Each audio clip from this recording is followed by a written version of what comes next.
sure the massive powerhouse fire may be a distant memory for some, but it is still having quite an impact on pet owners and animals. Hal Eisner live now in Simi Valley with that story. Hal, good morning to you. Good morning. You know, I have Kelly and Danielle and Joanne and Jen here. They're from Simi Valley Missing Pets.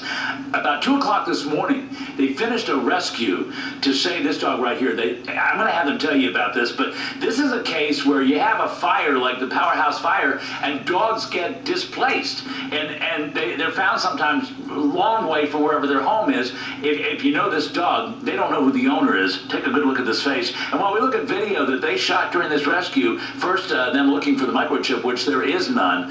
Kelly, tell me just a short story of what happened in this case. We were contacted via social networking that a dog had been out by Lake Elizabeth for the last 4 days. So people were worried about that? They were very worried. He would not come to anybody, so... was he scared? Very scared, yes. And so you took him, you had to devise a plan. It took about 4 hours to get him? It took us about 4 hours, and we finally got him, yeah. And now you have to find out who he belongs to. But I want to get to the bigger issue here. And let me ask Jen, as we look at fire from the powerhouse fire that's dominated the news for such a time here, all these fires, animals get displaced, sometimes in the hundreds, right? Yes, definitely.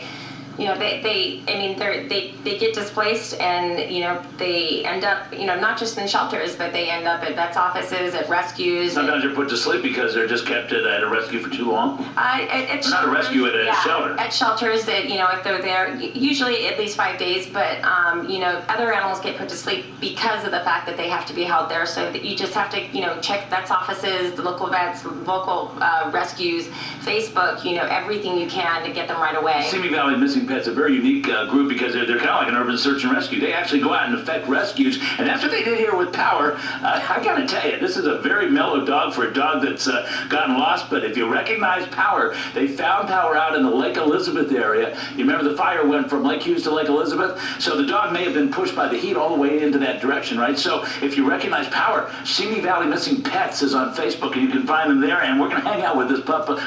Maybe only a year old right now, Tony and Roxy, but one very happy dog to be around people, it seems. Back to you. Yeah, and a great ending to that story. Thank you, Hal, for that. And you